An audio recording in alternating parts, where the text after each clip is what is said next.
Alt 92.3's Not So Silent Nights. Kane, Alt 92.3. Kevan Kenney here as well. We are backstage at Not So Silent Night, our first one ever, going so well.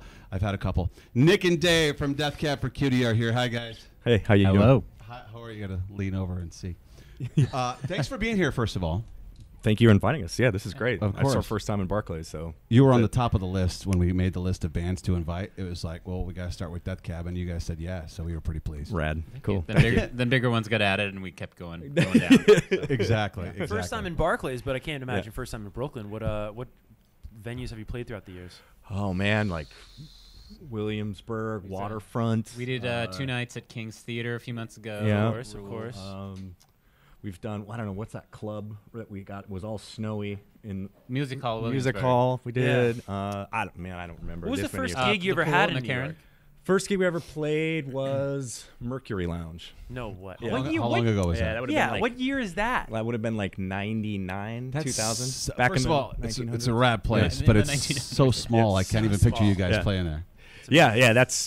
We steadily worked our way up. It was Mercury Lounge, then we did like I remember it was a big deal when we did Bowery. I mean, then it was like Irving Plaza was a huge deal. That was a really fun show. I mean, we've kind of Radio City and Madison Square Garden. Can you appreciate that it's the same city when you're gonna play a stage like tonight where there's 20,000 people in there? Yeah, absolutely. Yeah, it still feels every show still you look out and you make a connection with the people that you can see, and it's kind of just a weird scale at that point. It's like 1, 2, 3, many. So it doesn't really. It's so compact here too that you just drive right by all the other places you played anyway. Yeah, like we passed 6 of the places we've named on the drive here anyway. Yeah, exactly. Yeah. I was going to ask you too. Do you actually notice similar faces in a crowd, even if it's like a big place like this? Do you sometimes? Actually pay attention there are people that we have that make a point to come out and they get into the same position on the barricade line and that's kind of cool. Nice. It's not a lot, but there are a few people that we see regularly. I think that there's, I know that in particularly on the West Coast, there's a woman that's been to like 40 shows or something like that, and she's always like right there, super nice, super cool. I forget their names now. You probably know, Kevin, because you're like a genius with this stuff. They made a documentary about the old people, the couple that go to like rock and roll shows and they're in their 70s. No, I haven't seen that. I do not know that. Maybe one thing you don't know. That's cool. I'm not up on my old people going to rock shows. No, the documentary is like just like Dave and Sue. That's their names, and they're like in their 70s, and they've been going to rock shows for 50 years. I was going to ask if they've ever been to one of your shows. They're giving everybody a documentary nowadays. Oh, man, maybe. I know. Sounds like I go to rock shows. My parents were named David Sue. I'd be like, oh, it's about my parents. But they're not. Yeah. I wanted to ask you guys, I should say, about the new remix that just came out. Sure. How did that come about? Because that's your fans are very excited about that for a lot of You're reasons. talking about the Summer Years one that Yes. Jimmy Tamborello did? Yeah. Well, Ben and Jimmy happen to know each other pretty well. I've heard. So right? They may have made music. they right? made a little record together. But yeah, I mean, he's been a good friend of all of ours for years, and he's an incredible, artist.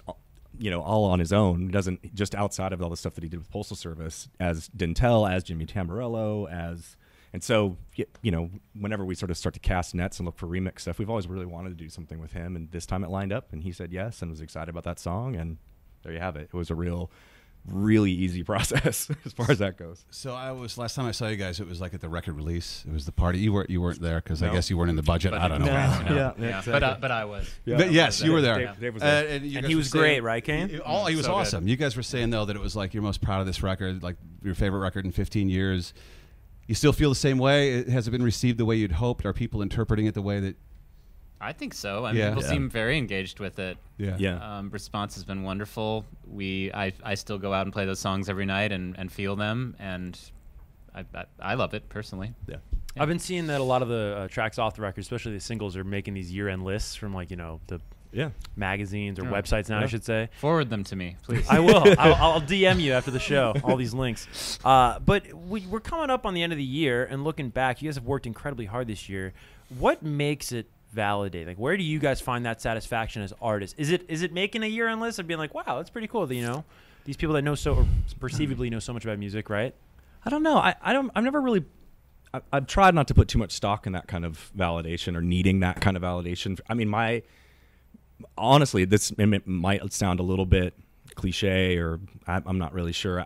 One of my favorite things for validation is, we get to the end of a year and I get to look around at my friends and I got to make music for another year. And that feels so much more important to me this many years into a career. I mean, after 20 years, the fact that I can still say that, I pinch myself all the time. I feel very thankful and really grateful for all the support that we have from radio still, from our fans, and then just having a good friendship with everybody in the band still. I mean, it could easily have imploded years ago, and it never did. And the fact that we're still here making music that I'm really excited about and really happy about, it's kind of all the validation I really need. Really. Is there one publication or website though that you really respect, or like you're happy when they talk nice about you, or other than radio.com? Yeah, right. Nice. Yeah, I mean, I don't know. I don't know. That's a really great question. Not really for me. I mean, every publication is just a collection of the people that write for it, and you know, anything's just going to boil down to one person's opinion at the end of the day. Yeah. I mean, it's fun to see the name wherever it ends up, but I don't, like Nick, I don't put too much stock in any one particular area. Yeah. Okay. Yeah. Right. What about holiday plans? You got to be on the road, or you got to be home? You're looking at it. Yeah, we're here. We're on the road until the 15th of December doing radio shows, and then we've got a little bit of time, thankfully, to go home and be with our families and kind of recharge. We're going to go to Europe at the end of January. What do you guys get each other for Christmas? Well, we have a big Secret Santa going right now. Do you? Yeah. Yeah. So we don't know yet. Yeah, we're out doing that right now. No spoilers. No spoilers. No spoilers. I can't say who my name is. Yeah, me Nick neither. and Dave, Death Cab for Cutie. Thank you for coming. Absolutely. Thank you. Alt 92.3 Radio.